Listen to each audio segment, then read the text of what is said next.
Your Holiness, you have reminded us to be kind whenever possible. You have also reminded us that it is always possible. Despite chaos and turmoil and exile, your life has been a beacon of fulfillment, serenity, and inspiration. In honor of your visit, we would like to present you with a commemorative plaque, and the text reads as follows: To His Holiness the Dalai Lama, Tenzin Gyatso, for his pioneering and tireless efforts in cultivating compassion and wisdom in healthcare and medical science. Your Holiness, on behalf of Harvard Medical School and the Cambridge Health Alliance and its Department of Psychiatry, we thank you for gracing this conference. May we all have peace in our hearts and the courage to live our values as Your Holiness has done. You are an example for us all. Thank you. Give to His Holiness.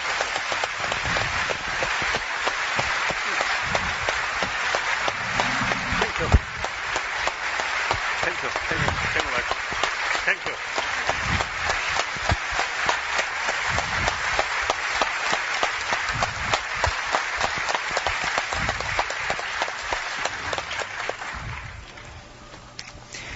Your Holiness, I'd like to introduce to you the other panel members who are up here. You certainly know your interpreter, Dr. Thupten Jinpa, who is the principal English translator for the Dalai Lama and a leading Tibetan scholar. You are also no stranger to Dr. Richard Davidson from the University of Wisconsin in Madison. He's a foremost scientist working on the neurobiology of compassion and empathy. Some of his seminal work involves research on the brain and how it relates to meditation, and Time magazine has named Dr. Davidson as one of the world's top 100 most influential people. I'd like to introduce you to Dr. Judith Jordan. She's one of the founders of the Stone Center, the Jean Baker Miller Training Center at Wellesley College, which has been on the forefront of the study of the psychology of women. She studied the process of empathy and the role of culture in treatment. Her work has recently focused on the shift in psychology from a focus on the separate self to a psychology of relational well-being.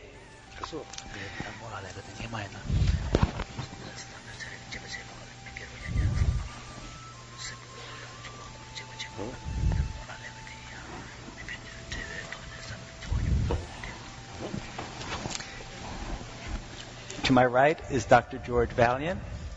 He's a senior psychiatrist and professor at Harvard Medical School.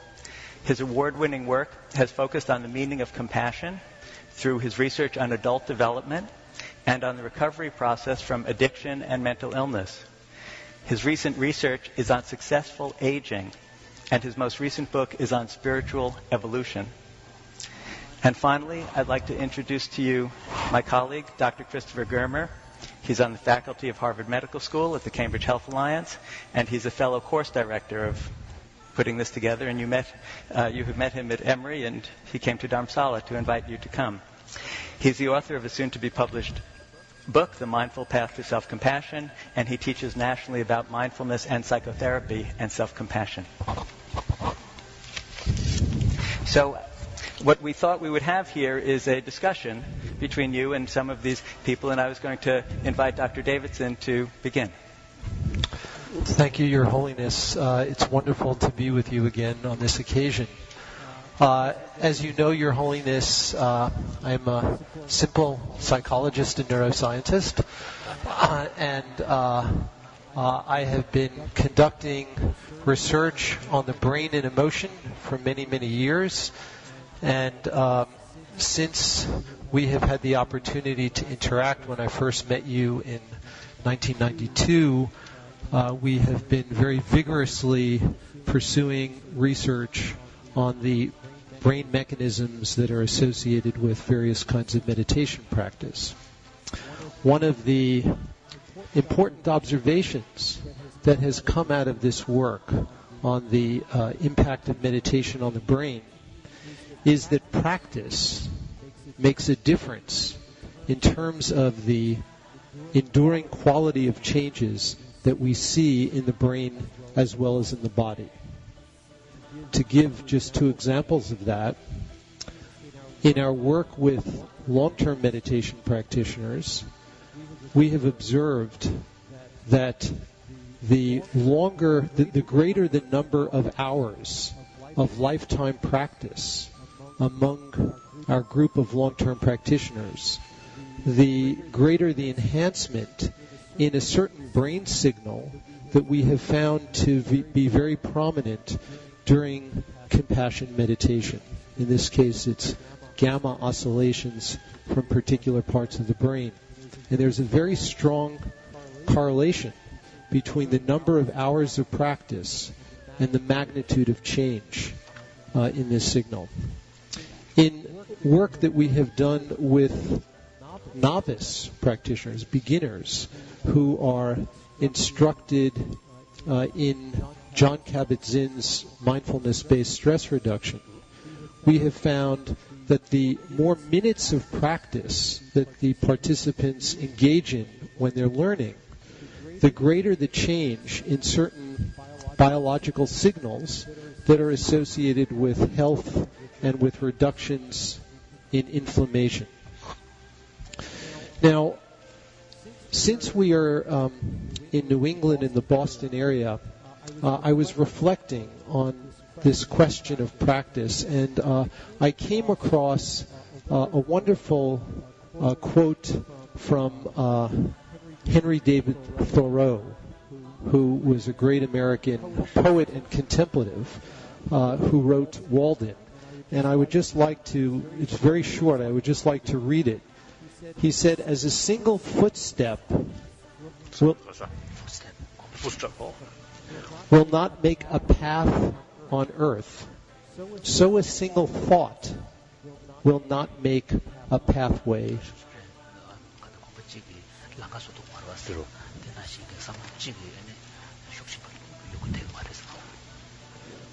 So a single thought will not make a pathway in the mind. To make a deep physical path, we walk again and again. To make a deep mental path, we must think over and over the kinds of thoughts we wish to dominate our lives. And so, the question that I have for you, Your Holiness, and the issue about which I would very much like you to speak is the issue of practice and how it relates to psychotherapy, which is the topic of this meeting. In most Western countries today, many people believe that physical exercise is good for their health, and they engage in regular physical exercise several times a week.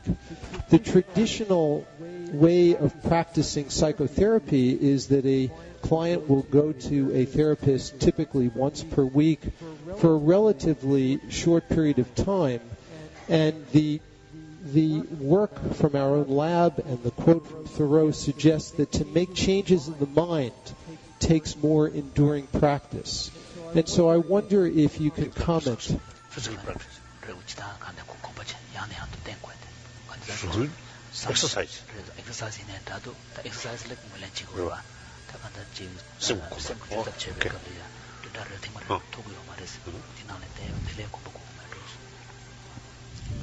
So I wonder if you can just give us some suggestions for how we can better incorporate this element into Western ways of addressing therapy and how the issue of practice is relevant.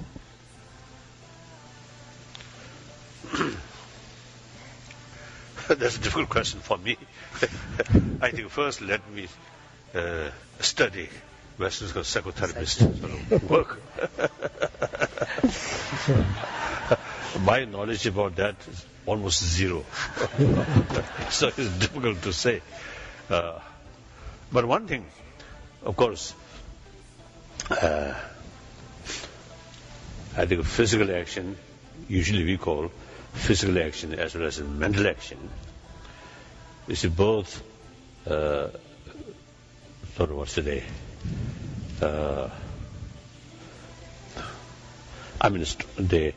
Through familiarization, it goes stronger and stronger. And then, between physical action and mental action,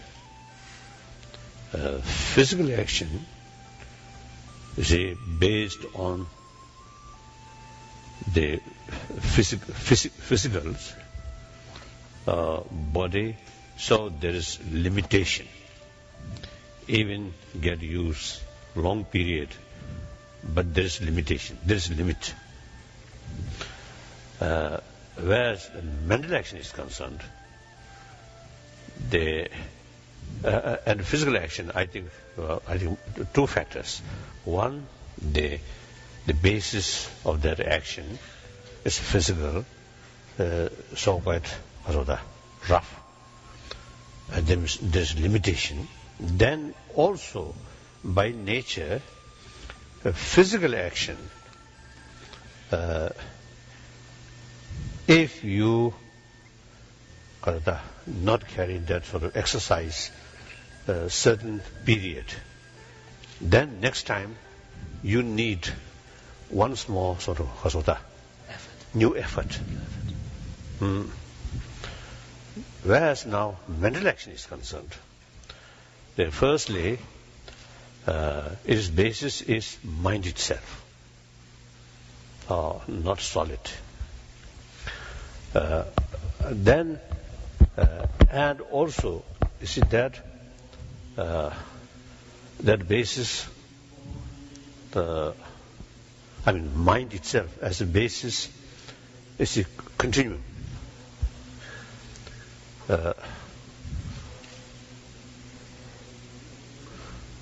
Of course, the physical also is the particles continuation right from the beginning. I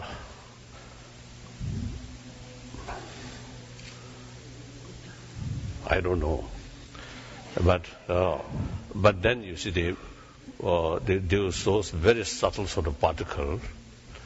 It's the subtle level, the particle level, continuously, and changing like that. But that tanyam suk rakpar chikchatabdi kortidwa gyunjen because of koyanchi chajanjidwa. So although from the perspective of very kind of subtle level of matter, there is, like in the domain of mind, there's a continuum.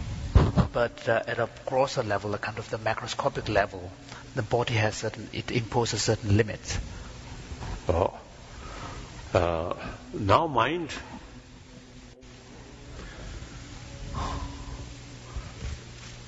now here, as you know, it is important to make distinction. The sensorial level, or on a certain mind, which based on organs, sensory organs. That's very much related with physical thing. Then we call mental level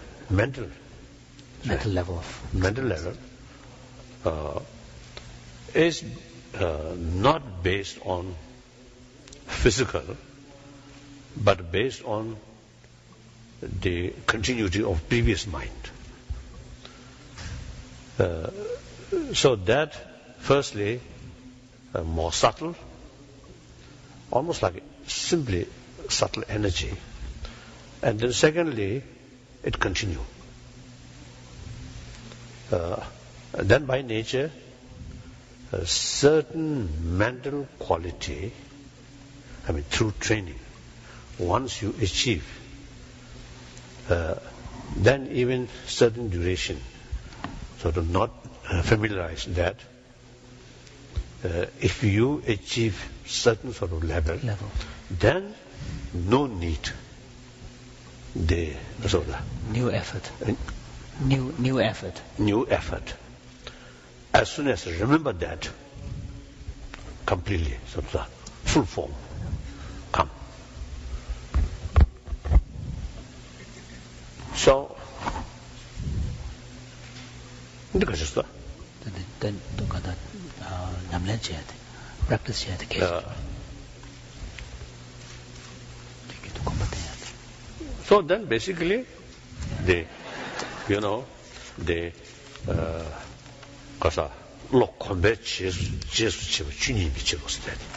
the Buddhist tradition, there is an understanding. In the Buddhist tradition, there is understanding that the more you cultivate familiarity with a certain way of thinking or certain way of being, the more effortless and natural and habitual it becomes, and that is the way the mind works.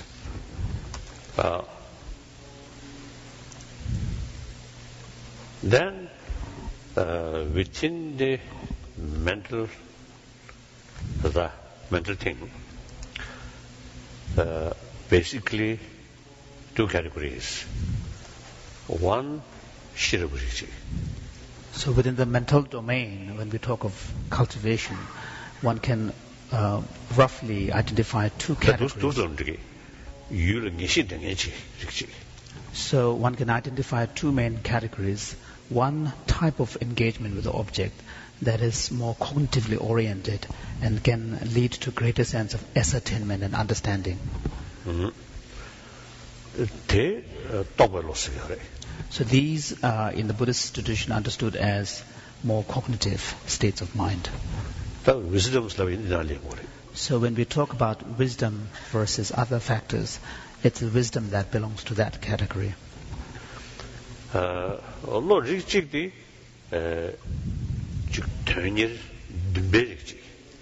another category of kind of mental engagement belongs more to a class of what the Buddhist tradition identifies as more in the form of wish, aspiration, interest, and so on. So these types of mental states do not lead to greater ascertainment or cognition. So therefore, they are recognized to be not cognitively oriented. Of course, they do belong to cognitive events. Because they are all part of mental domain.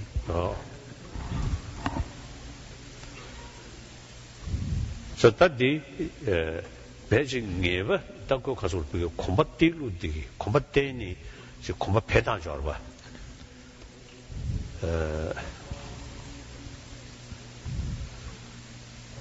Dumbedi Dagados Comna. That delay uses Rogoria. Corello Corang Wodi, Madavoloche. In a tea, I shook them narrow in Dangangela, Dogolomogli. So if you compare between these two kind of primary types of mental engagement, those that belong to the more kind of aspirational, the wish element and interest, although in themselves they do not engage specifically with the object in a cognitive manner, but when you cultivate them, you do require the aspects of intelligence, aspects of understanding, to ground them and to enhance them. That shirug, the shirug, kind of doggerlo. There's a idea, because combatant and dealer.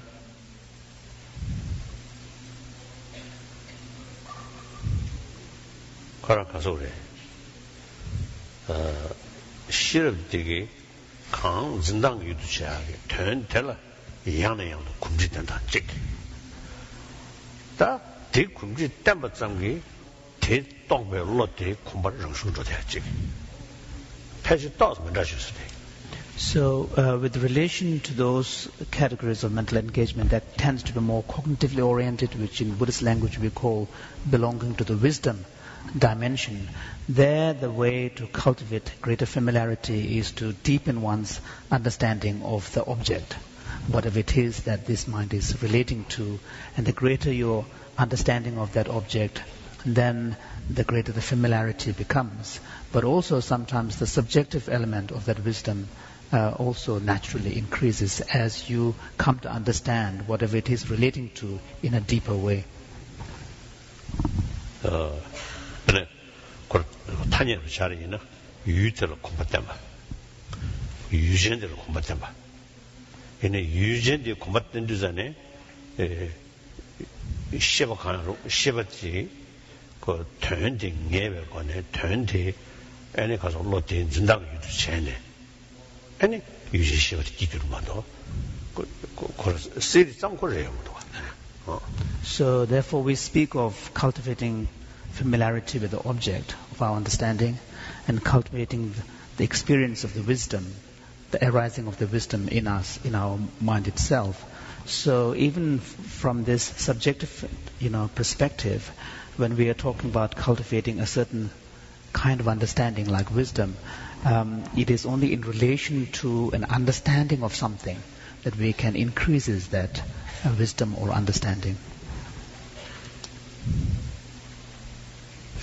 다 르질 되어래. 어다 딘자로리아 조 참배 돕기. 그 미부디 가도다 강군지 때야 전지 참배 쏜 거야지. So in both of these cases the role of what the Buddhist tradition calls the faculty of mindfulness and the application of that plays a very crucial role. 다 르질 그 참배 가져다 로티 강 유두치대야다디 미지버지는 참배 송외관에 로티 샹도 미초치야 탑시 직세 다 탑시 직려야 로티 요직 다 셴벨룽스낸다 에너지스는다 디 뉴버 축축 담배 타네 로티 유신 초디야 용도하지. So since this involves both of these engagement involve maintaining certain degree of focus upon a chosen object of one's practice, there are two ways in which this is done. One is by applying the faculty of mindfulness so that the practitioner learns to guard himself or herself from wavering away from the chosen object of meditation. So that's one process. And the other approach involves not so much deliberately applying the mindfulness. Of course, there needs to be a presence of mindfulness. But beside that, the focus is to really somehow deal with the energy of that mental state, because the understanding is that every mental... Now here energy means there's certain, I think basically physical, so the physical particle, but very subtle, formless, almost formless. Microscopic I don't think. So the idea is that mental, what is happening here is there's a mental process going on. And the mental processes are accompanied by a process of energy activation. Very subtle, but although it's understood to be physical, but in a very subtle sense. So the second type of practice involves somehow finding a way of reducing the fluctuating energy, fluctuation in the subtle process of energy. And that way, the mind is able to stay focused on the chosen object. So then, they understand the petty shake lung law kangden and energy set.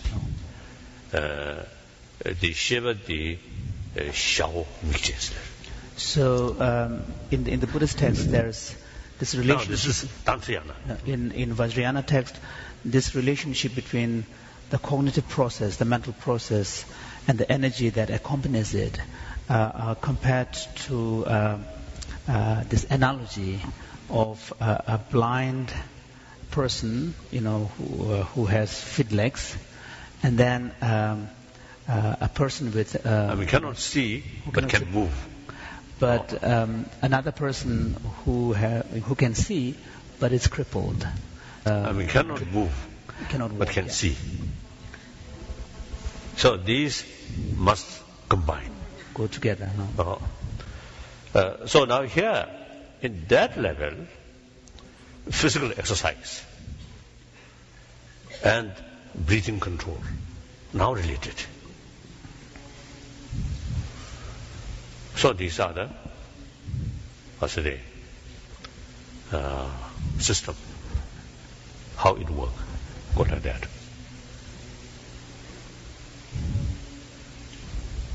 Huh?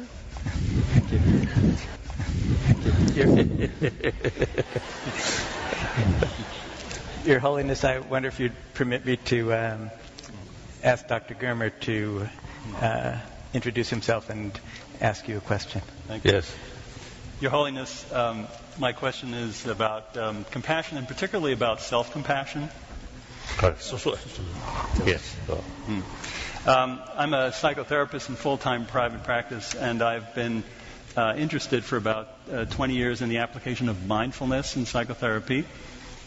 And mindfulness has within it the qualities of acceptance and compassion.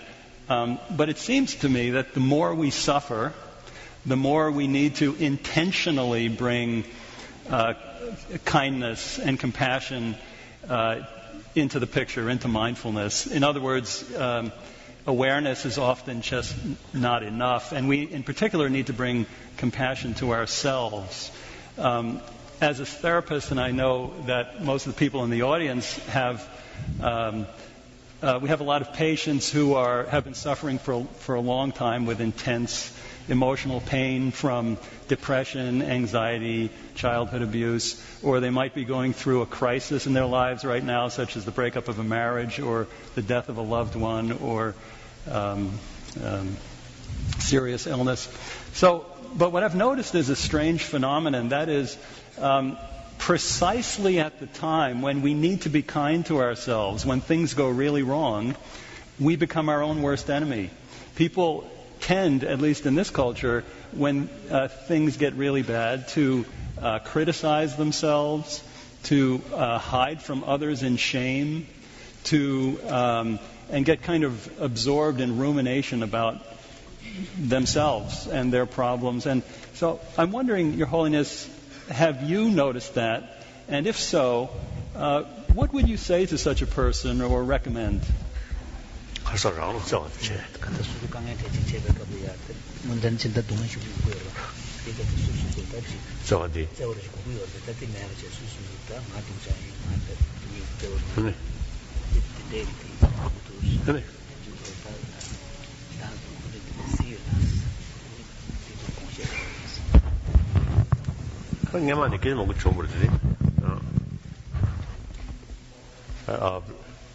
The previous discussion, this many occasions I think involved. This topic came up, the need for self-compassion.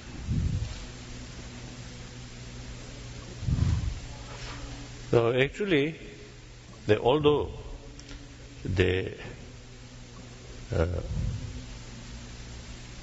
in order to develop genuine sense of concern of others' well-being, they firstly concern of self-well-being, one's own well-being must be there.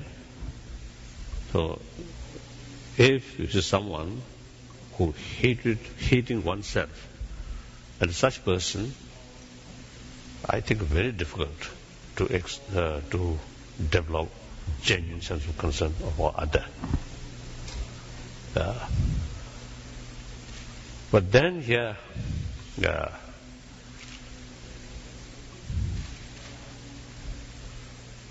I have the view, the very reason why you develop some kind of self-hatred. In deep inside, you see, you want perfect. And you fail that. So there's some kind of today Judgment. so hate. So some kind of judgment and then hatred based upon that. So the young boy have to do not chat about chuna something. Not normal business is give chuna something. Come on, you could do that not do something. So His Holiness was saying that in his understanding, the kind of mechanism that one can see here is that although kind of on the conscious level, the mental state is that of a criticism and hatred towards oneself, but underlying that there must be some kind of expectation of something good for you, some kind of ideal for perfection. And when you see yourself failing, then you are being overly critical and being angry towards yourself, hateful towards yourself. So any questions from you too? Yeah, follow up. Your Holiness, it does seem, in light of what you had said before and what Richie was talking about, that there needs to be a certain level of practice, of repetition, mental repetition, in order to overcome the habits of criticizing oneself if we don't live up to our own expectations.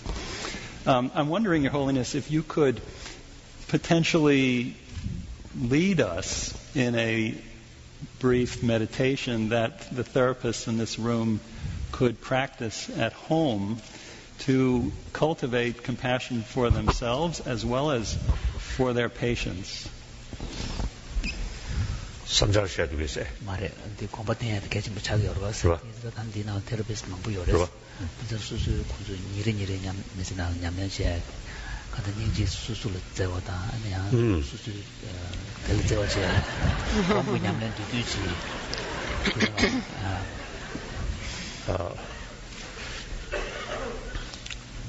now the mental attitude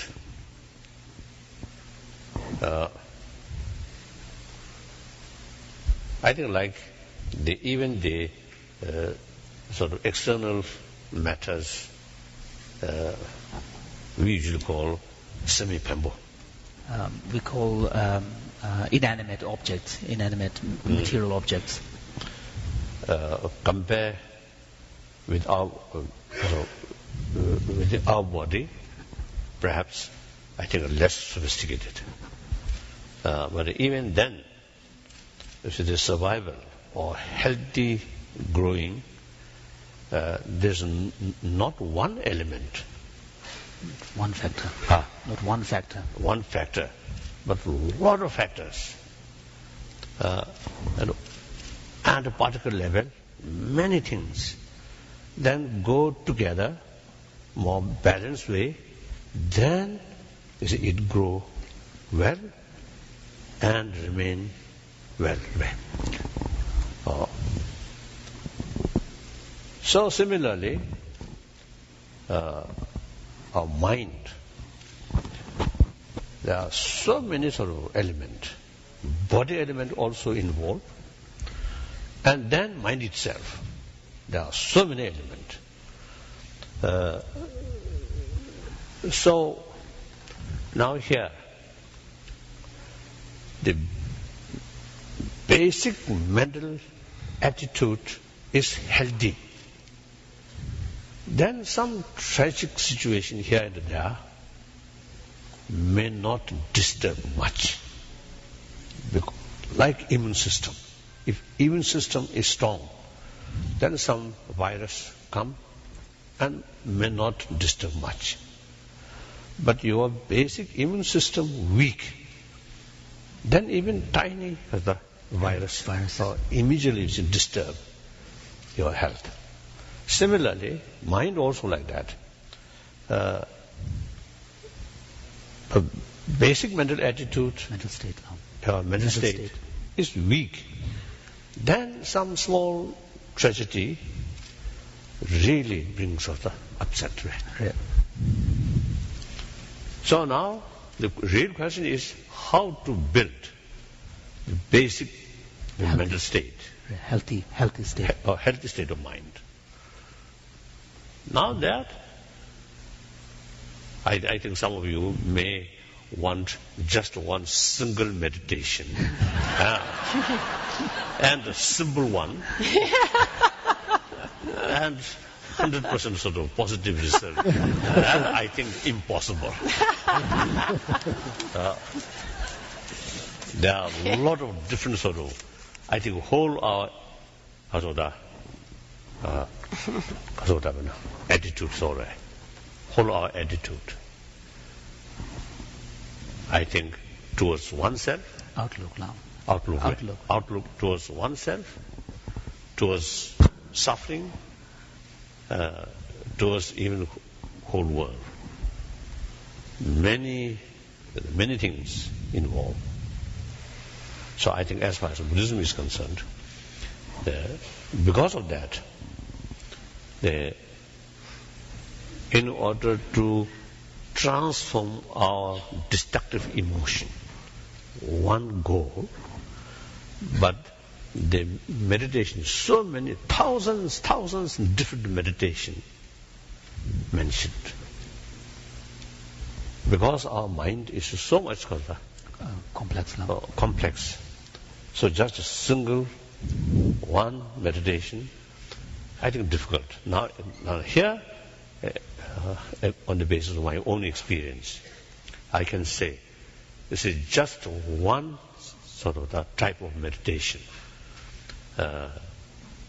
Its effect is limited. So combine. Now, for example, meditate on impermanence. Meditate on, I think, I may tell one story. The other day also I mentioned one, you see, good scholar, a monk, great scholar, and many students. I think he, in daily, I think he teach at least, I think, 6-8 hours. Very good scholar. And quite well known. So one day, a few years ago, one day he came to see me, and as soon as he entered my room, my office, his face is a very sad face. Then I asked, what is wrong? Then he mentioned some kind of depression or something. He was suffering from some form of depression. And I asked, what was the cause? Then he mentioned, sometime back he meditated on impermanence. So that meditation brought that miserable experience. So then I told him, now the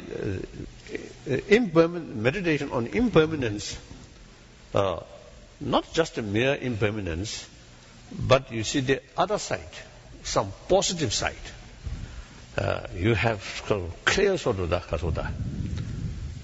conviction or feeling, the positiveness.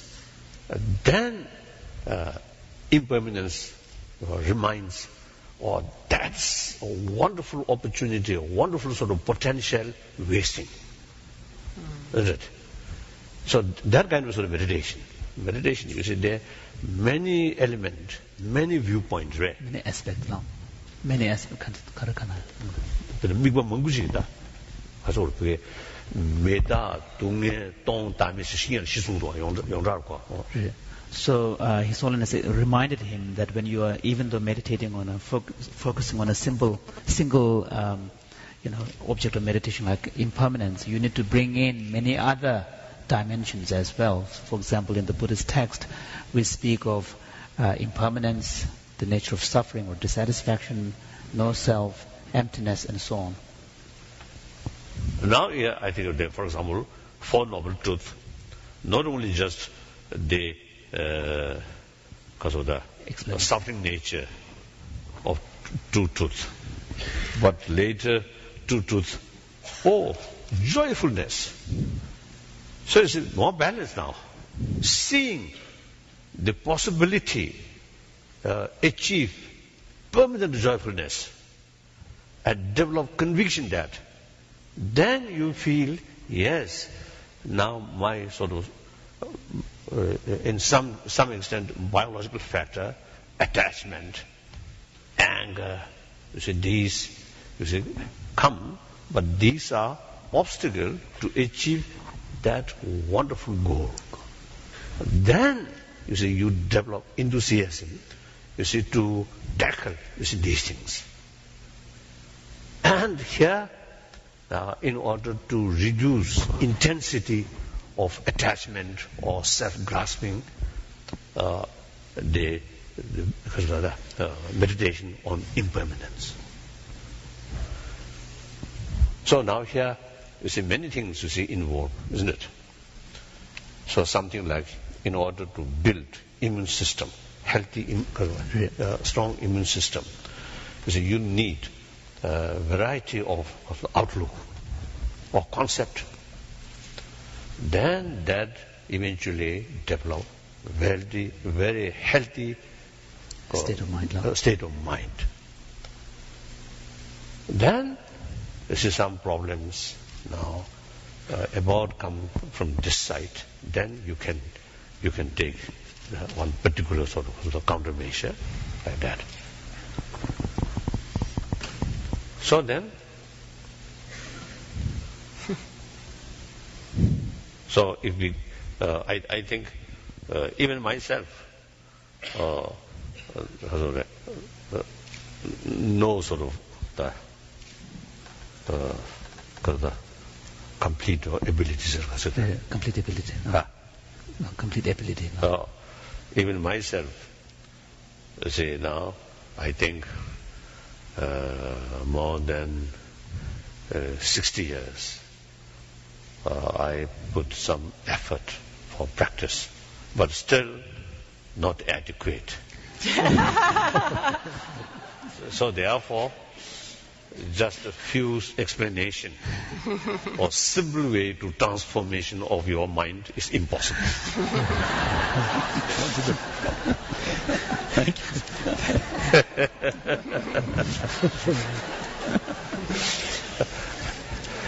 There's some other sort of company, they always say advertise. It's some simple thing or something effective, something very cheap. My advertising is just opposite. And difficult and complicated.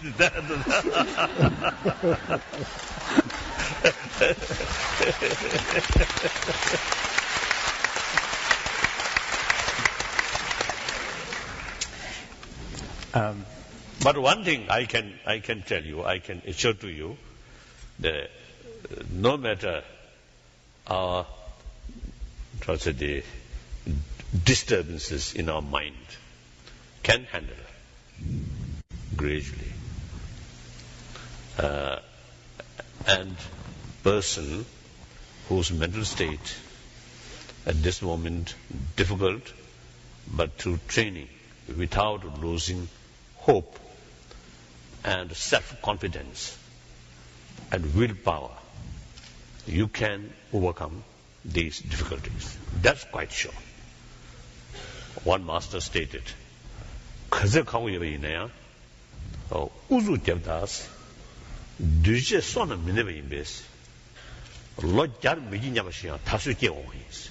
So one Tibetan Buddhist master said that even though a particular endeavor, a meditation practice may seem impossible at this point, but since the nature of the conditioned phenomena is such that they are susceptible to change, so what may seem like impossible to achieve in 100 years may turn out to be actually something that becomes achievable and quite easy later on.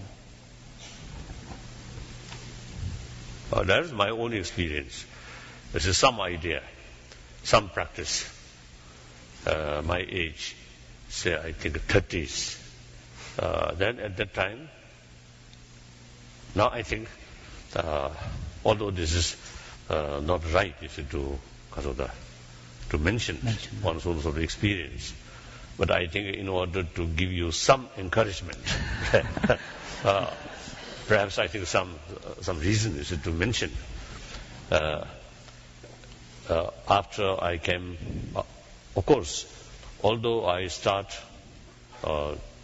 practice with keen interest about Shunya, about Bodhicitta. Of course, now as I mentioned earlier, more than 60 years. More than 60 years. My age, around 13, 14, 15, I developed some interest. Before that, as I mentioned yesterday, no interest. When is it my lesson time? For my lesson is to come. I feel something like now dark, because the whole world become dark like that.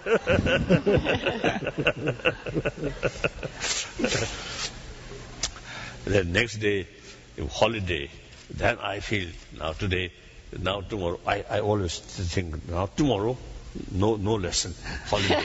So then I feel very sunny. Sunny, something like sunshine like that. So then I came India as a refugee, and I began to restudy those important texts.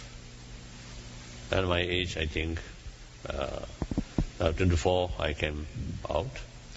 And then in 30s, some experience about some experience of feeling of the absence of independent existence, shunya. That really developed. That really bring conviction. There is possibility of cessation of suffering, because suffering, all suffering, is come out of ignorance. So mainly here, ignorance, which because of that,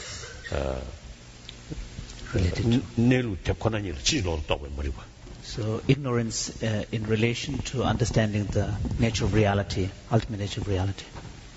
So there's some feeling, some experience, some sense of the ultimate reality. Then that brings immense sort of conviction. That kind of ignorance can remove. So then, at that time, about infinite altruism, I feel very far. Of course, admiration there, but feel difficult, very far. Then, 40s, my age was the 40s, the more meditate. Then somehow, eventually, it becomes something quite close, familiar. Intimate, something intimate. Intimate. So this is exactly what the master was saying, that something that may seem like impossible can become very close to you. So that is the positive side. Now I'm advertising positive side.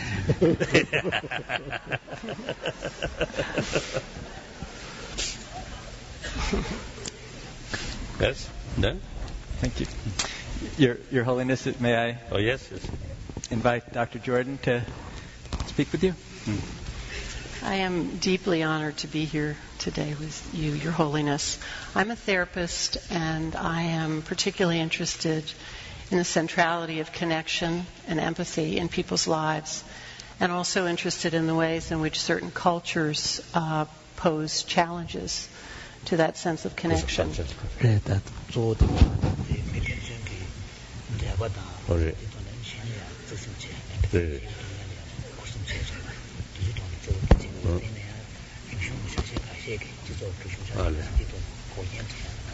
Right.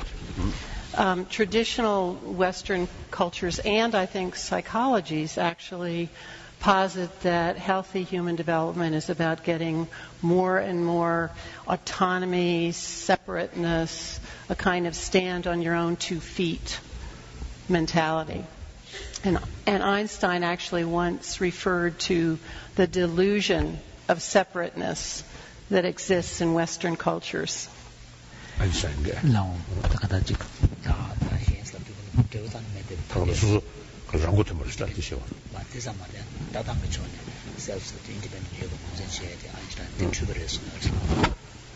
The field of neuroscience and a lot of Dr. Davidson's work is confirming actually that we are hardwired in the brain to connect with others, and also that there is enormous brain plasticity that we can alter in our lives, and a lot of that can be altered through our relationships and connections with others.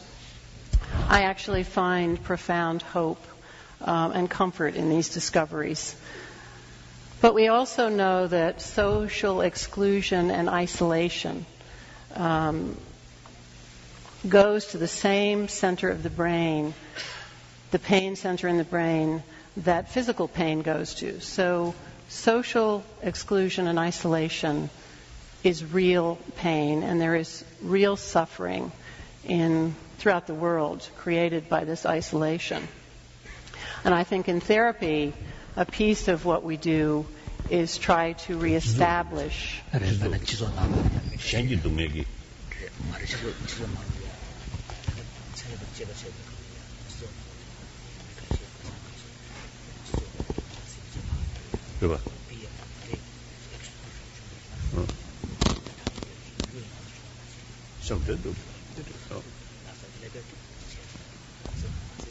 Yes.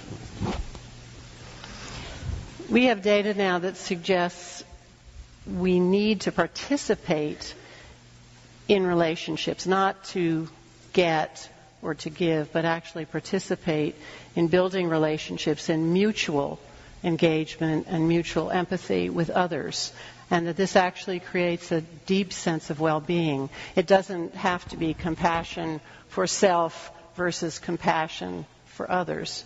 They are together. I think you once said that if you want to make others happy, practice compassion. If you want to be happy, practice compassion. They're together.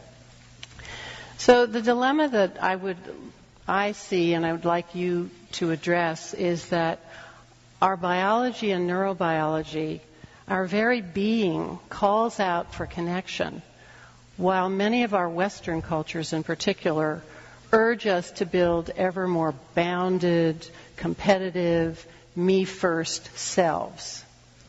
So I'm wondering whether, given this climate in Western cultures, where we're so committed to building this separation, whether you think we face particular challenges in practicing and developing and supporting compassion, both at an individual and a collective level. I think we have a responsibility to enhance the compassion of the collective, not just the individual.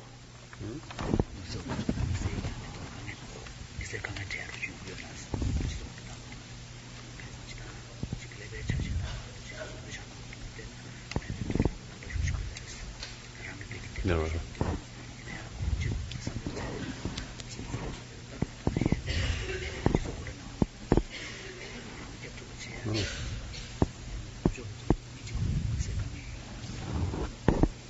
I don't think.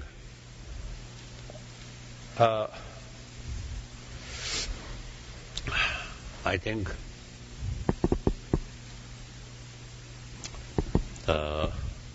firstly,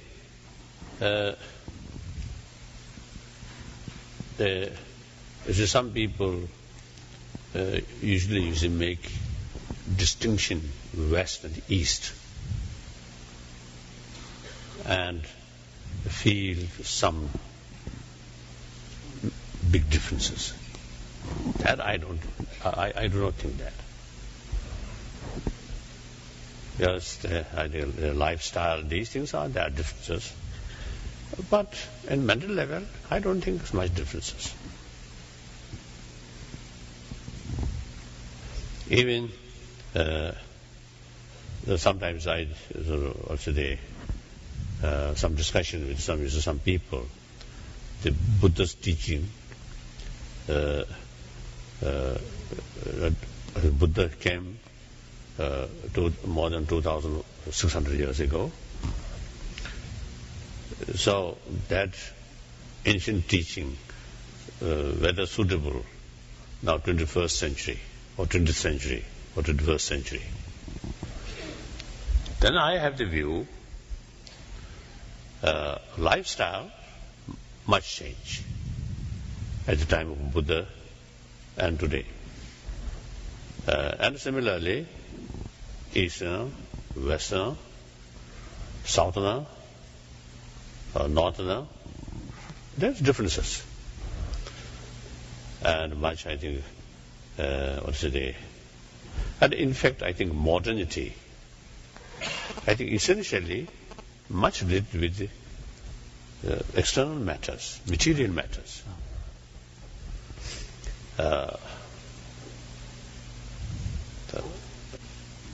So, physical level, I think more or less, as you mentioned, I think same.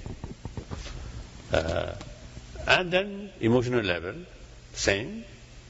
Mental level also same. Then these some part of our mind, or within the mind, or within the emotion, destructive emotion, constructive emotion, neutral emotion. Neutral emotion is two ways. Within the emotion, some neutral. Can you say? Mutuality. Huh? Neutral. Yes. Okay. Yeah.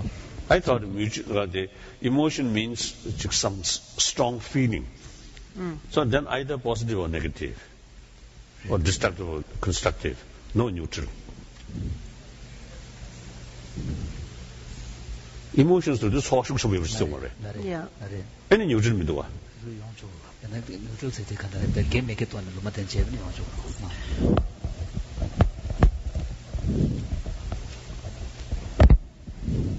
Give me.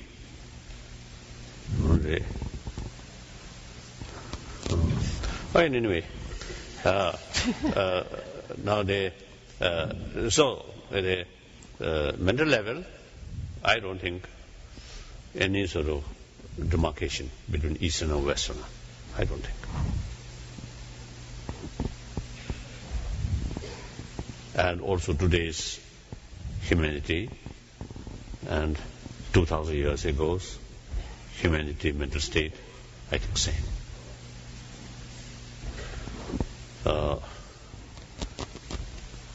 Then in the future, perhaps after 100,000 years or a few 100,000 years, when it's a brain shape change, then maybe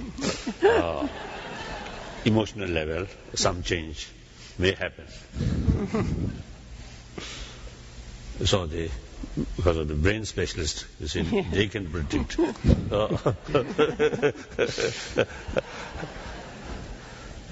The apes now. Ape like sort of that.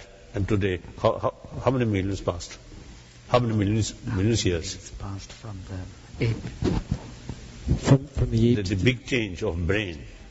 Over many millions. To a million. So that means in the future, after 1 million, then maybe shape of our brain may change. So then some emotion may change. I don't know.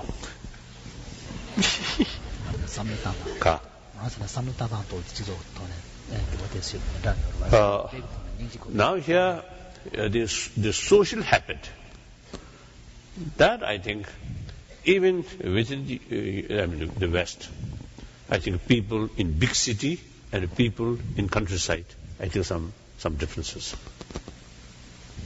I found in India, people in big city and people in rural area, there's differences. Among Tibetan also. So that means the environment, you see, the influence of environment. And then also is a Tibetan, the Tibetan in early period, so as a refugee in 6 days and 7 days, hardly no crime, very peaceful, and cheating, money cheating, these kind of things, never, or no significance.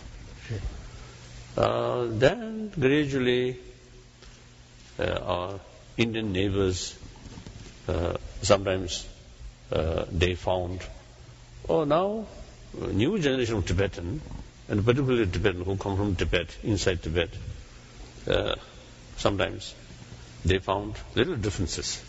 So these are same Tibetan, basically same Buddhist, but the environment make differences.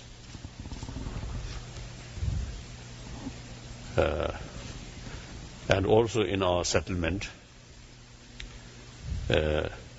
people more talk about money. So that also is a change their mental state. More calm, more Restful. No. more restful. When talking about money importance, then more Anxious. No. more anxious, more stress, like that.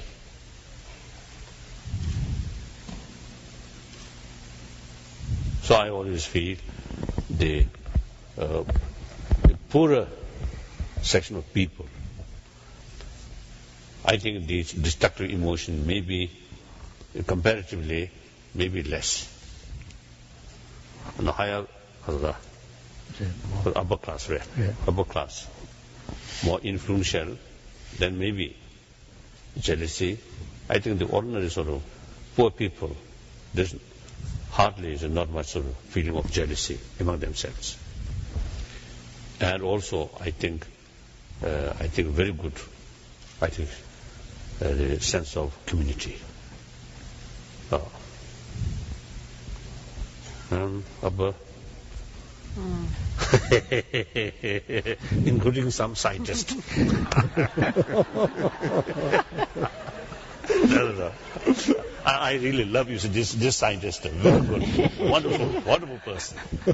So since he's a very close friend, so sometimes I have bold enough to tease. So it's some name. My own practice, when more people praising me, then I always constantly remind myself of one great sort of practitioner in Tibet, I think 1,000 years ago. He expressed, when you become something respectful, Object of reverence. Object of reverence. You must feel yourself the lowest person. That's very important. Otherwise, you become arrogant. You become too much because of self-centered sort of thing. Then, even without notice, all these destructive emotions then become very active. So finally, self-destruction. So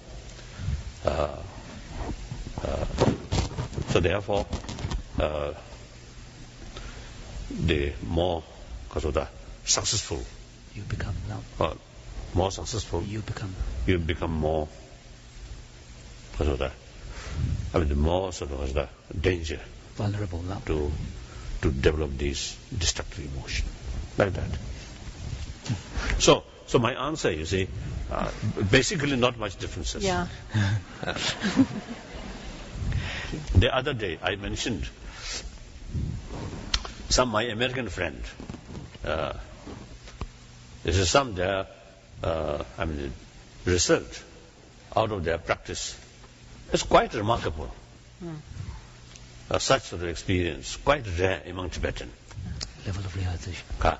The level of realization is there. So we Tibetans should feel as envy or jealousy. So materially, you're more advanced. Now spiritually also seems that they're more advanced.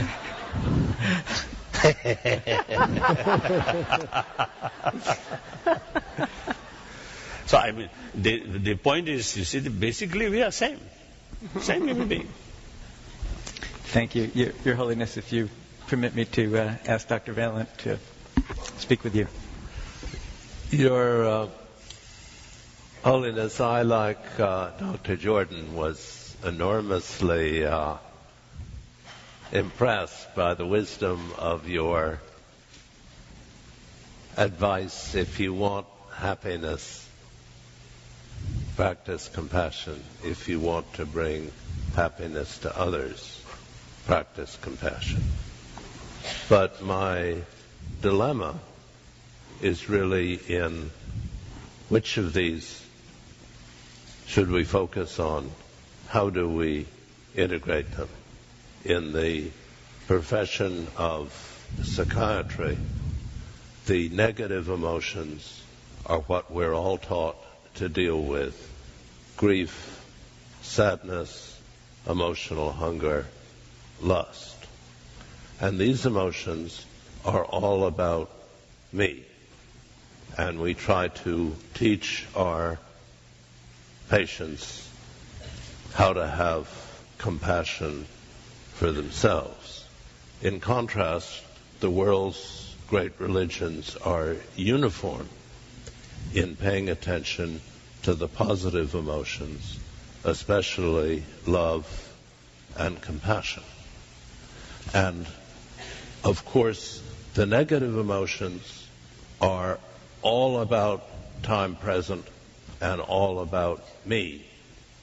The positive emotions are all about the future and all about the other.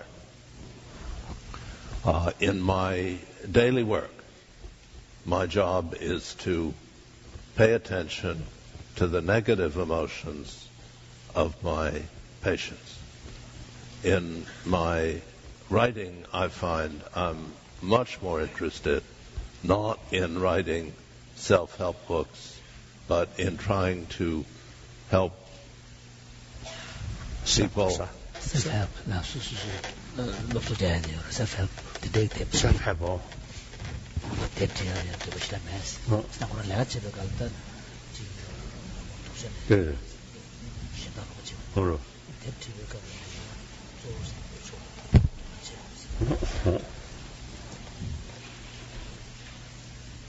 Love and compassion are rather different in that if we were run over by a truck, we would not want our mother, who loves us dearly, to come by, because in her attachment, she would be unable to be fully empathic to our pain.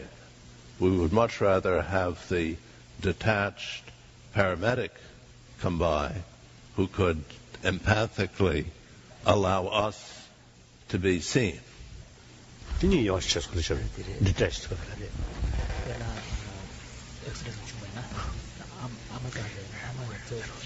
What? Yeah.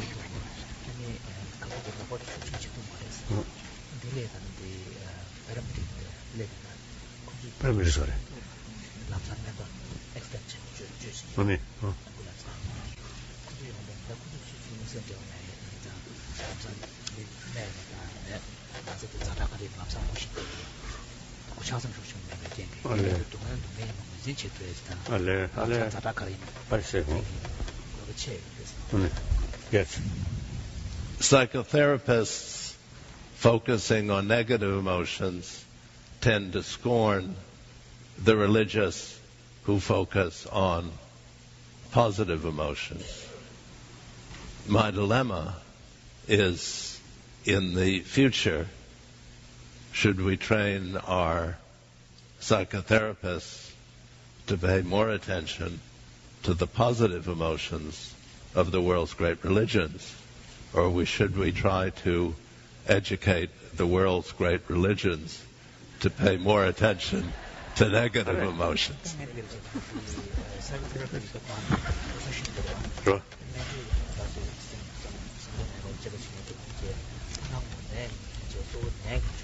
Oh, really? Sure.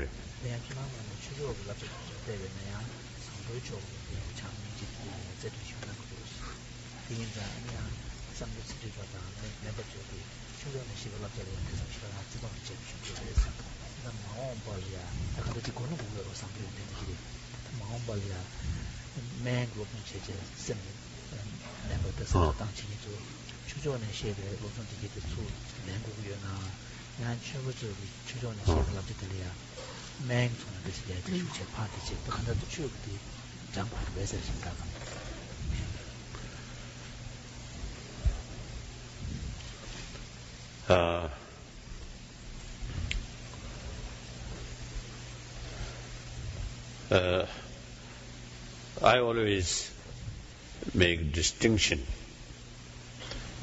within the compassion, two levels. One compassion, one level, I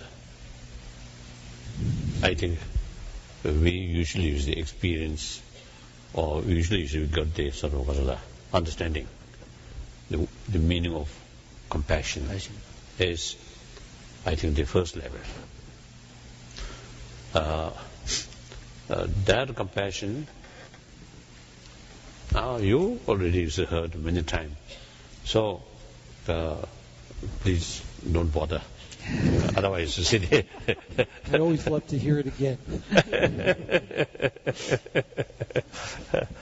Even yesterday also, I mentioned this distinction. Almost whenever is in my public talk about the importance of compassion, I always make distinction in these things.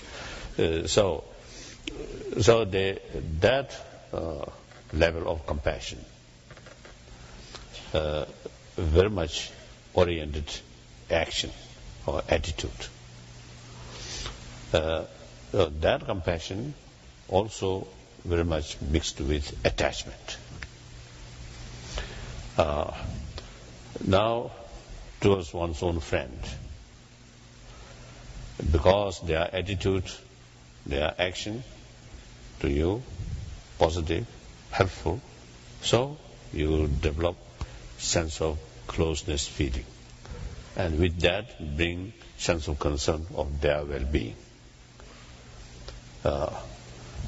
That biased only your sort of loved ones. Your loved one. That kind of love, compassion, very much goes with hatred towards other group of people, so-called enemy, whose action is negative to you. Then hatred, anger. Even your own loved one. So long their attitude nice, compassion. As soon as some slight change, hatred.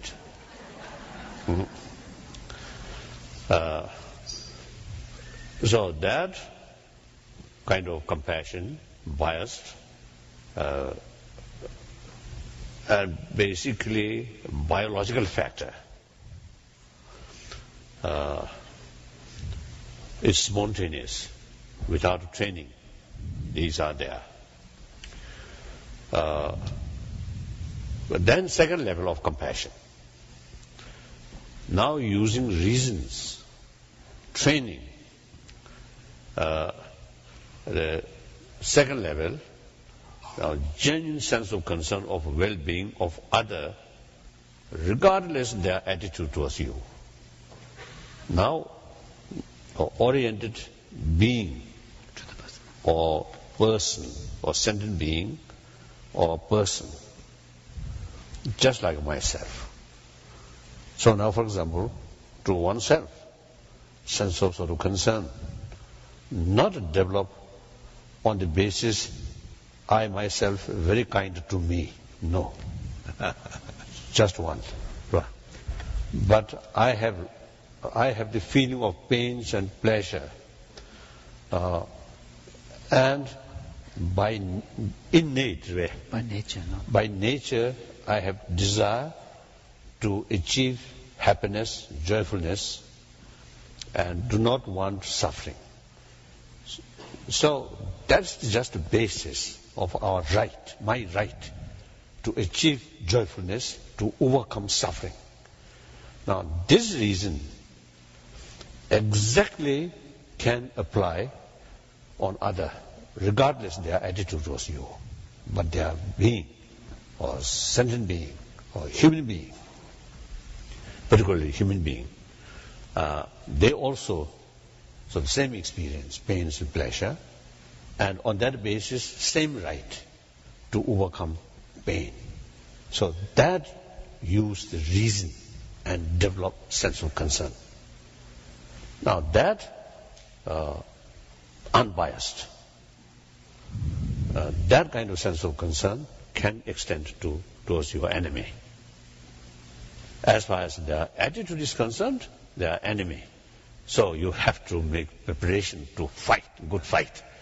But as long as they are human being or sentient being, they also deserve our sense of concern. Clear? Now this not mixed with attachment. So actually, that kind of higher level of compassion, in order to develop that higher level of compassion based on detachment. Attachment makes biased.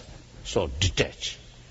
Then on new basis develop a sense of concern. Now that's genuine compassion. That kind of compassion only through training, through reasoning. So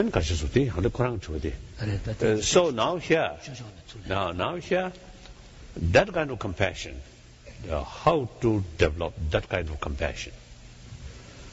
I usually feel and also telling people 3 ways. Number one, according to theistic religion. Theistic religion, that means religion with the concept of God, creator. The God, creator, the infinite love, compassion. So the more admiration, more faith towards that kind of creator. There is more willingness to follow, to follow his example, like that. So we can find very, very compassionate people among Christians and Islam and so on. We can find there are people, such wonderful people. That's one way. The second way is non-theistic now. That's like Buddhism. And also one ancient Indian, I usually call twin religion, that's Buddhism and Jainism. No idea of creator. But their concept is law of causality. Cause, effect. And very much similar that of Darwin's evolution theory. Cause, effect. And effect is causing another effect, go like that way. Some change, now our brain change, not take overnight, but gradually change. This flower, when I was young, some say flower, I love you, say that flower, very, very good one. So so making transplanting like branch. rose, cut and put in soil, then grow. So much, too much impatience. So today I planted Then after 2 days, hiccup. Whether it's rude coming or not.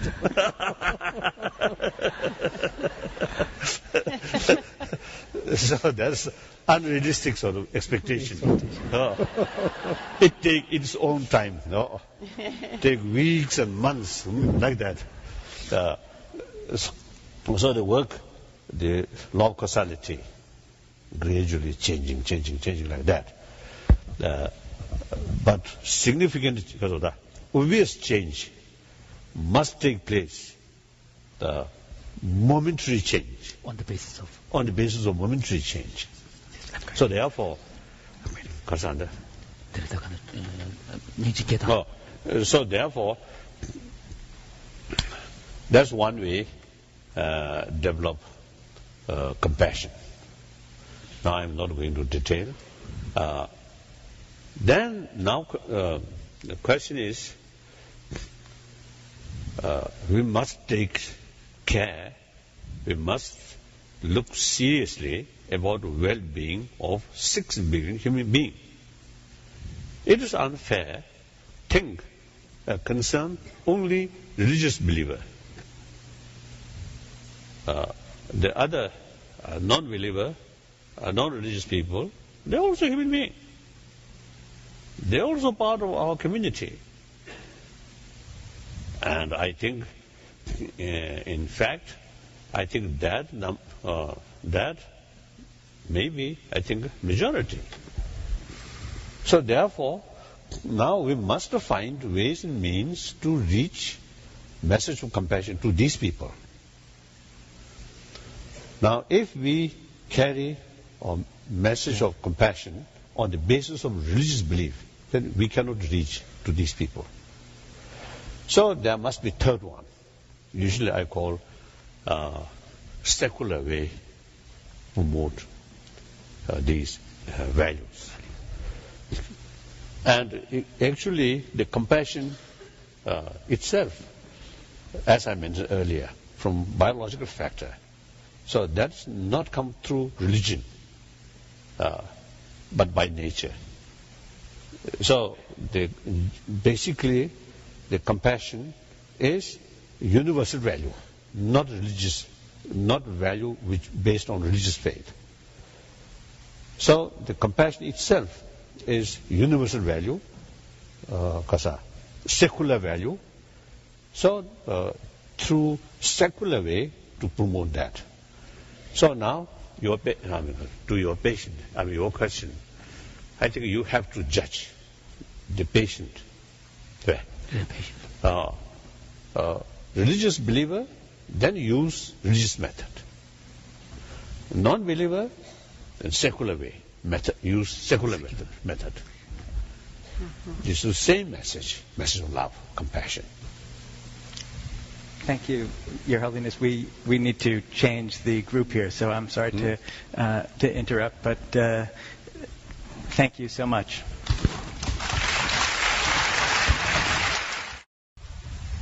Your Holiness, you have reminded us to be kind whenever possible. You have also reminded us that it is always possible. Despite chaos and turmoil and exile, your life has been a beacon of fulfillment, serenity, and inspiration. In honor of your visit, we would like to present you with a commemorative plaque, and the text reads as follows: To His Holiness the Dalai Lama, Tenzin Gyatso, for his pioneering and tireless efforts in cultivating compassion and wisdom in healthcare and medical science. Your Holiness, on behalf of Harvard Medical School and the Cambridge Health Alliance and its Department of Psychiatry, we thank you for gracing this conference. May we all have peace in our hearts and the courage to live our values as Your Holiness has done. You are an example for us all. Thank you. Yes, His Holiness.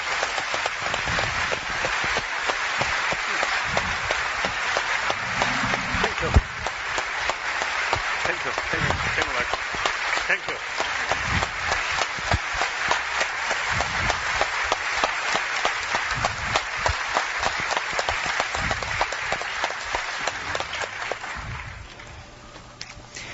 Your Holiness, I'd like to introduce to you the other panel members who are up here. You certainly know your interpreter, Dr. Thupten Jinpa, who is the principal English translator for the Dalai Lama and a leading Tibetan scholar. You are also no stranger to Dr. Richard Davidson from the University of Wisconsin in Madison. He's a foremost scientist working on the neurobiology of compassion and empathy. Some of his seminal work involves research on the brain and how it relates to meditation. And Time magazine has named Dr. Davidson as one of the world's top 100 most influential people. I'd like to introduce you to Dr. Judith Jordan. She's one of the founders of the Stone Center, the Jean Baker Miller Training Center at Wellesley College, which has been on the forefront of the study of the psychology of women. She studied the process of empathy and the role of culture in treatment. Her work has recently focused on the shift in psychology from a focus on the separate self to a psychology of relational well-being.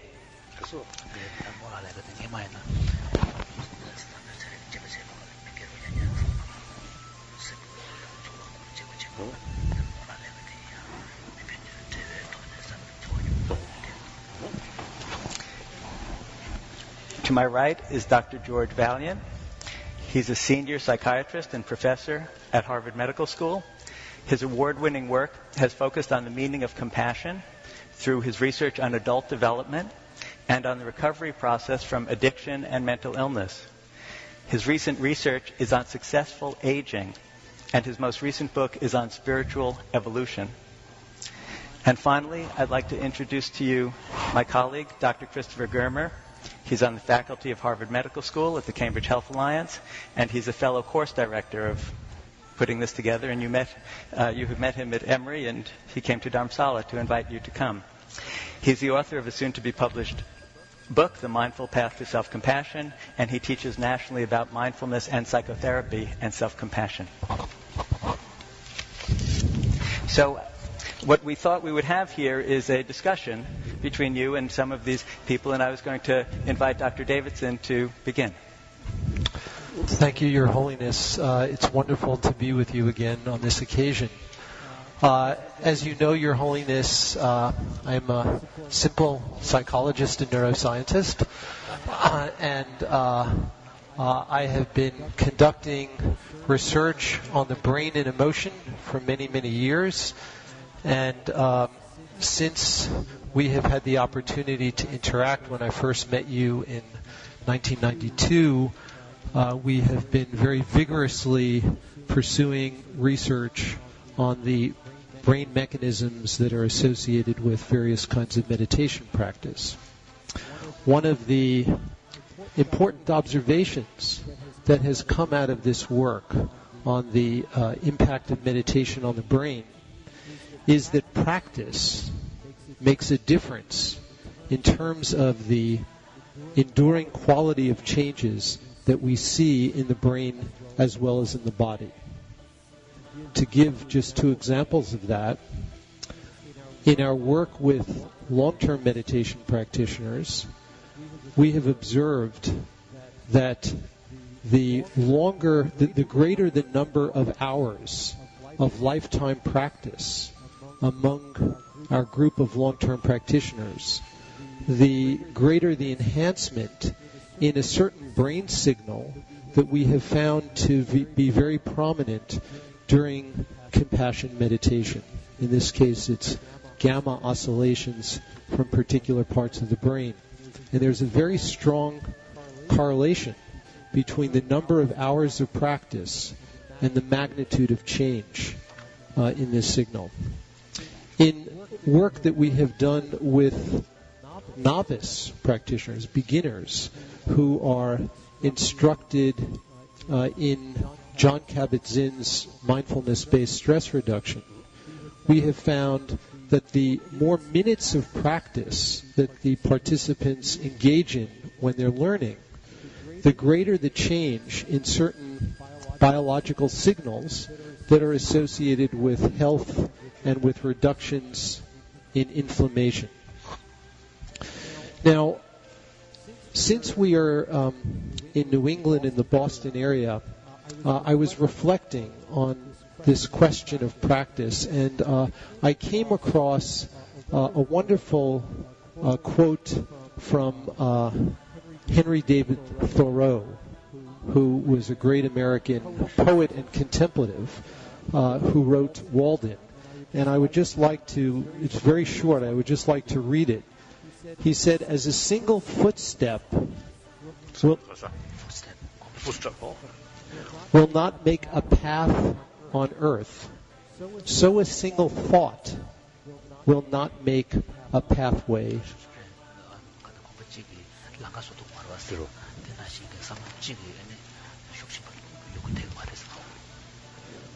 So a single thought will not make a pathway in the mind.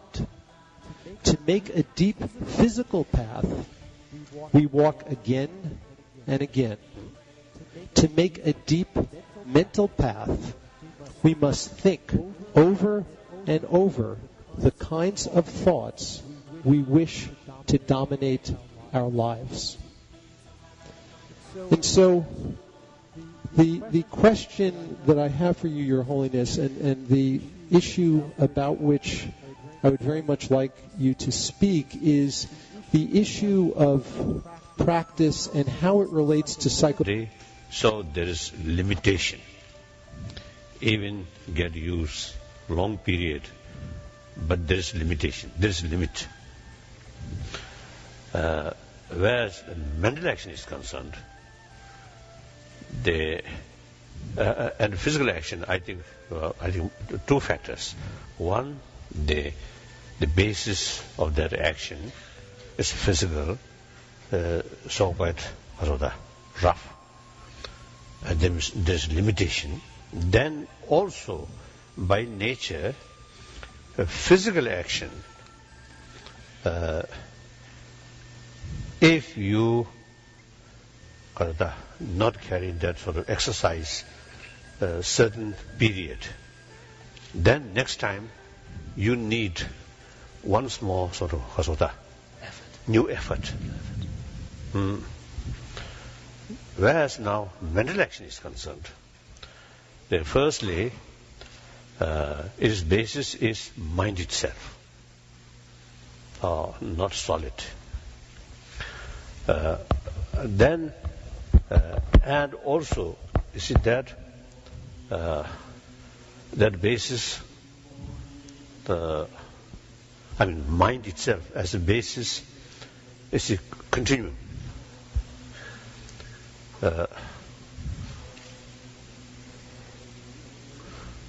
Of course, the physical also is the particles continuation right from the beginning.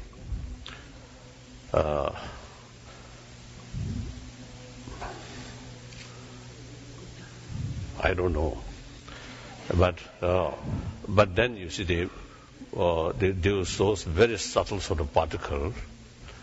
It's the subtle level, the particle level, continuously, and changing like that. But that tanyam sug rapar chichatavadi kortidwa gyunjen because of koyanchi chajanjidwa.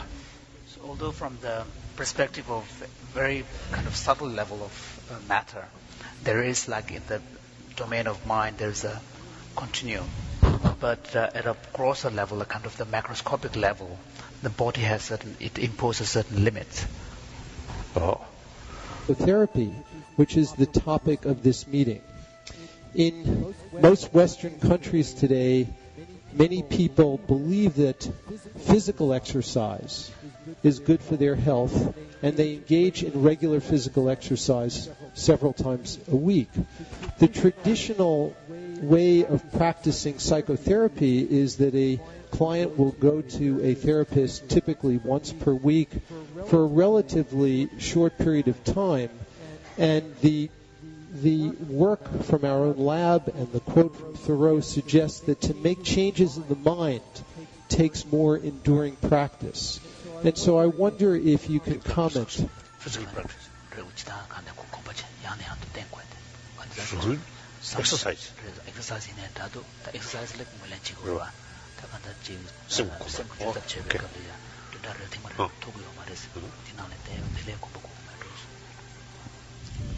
So I wonder if you can just give us some suggestions for how we can better incorporate this element into Western ways of addressing therapy and how the issue of practice is relevant.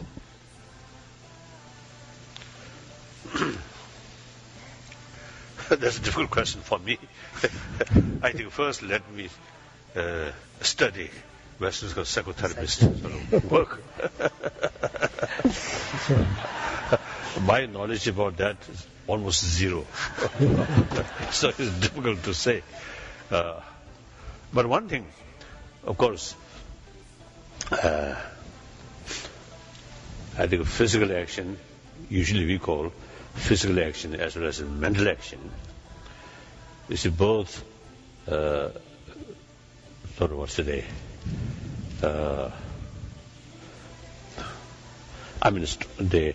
Through kind of familiarization,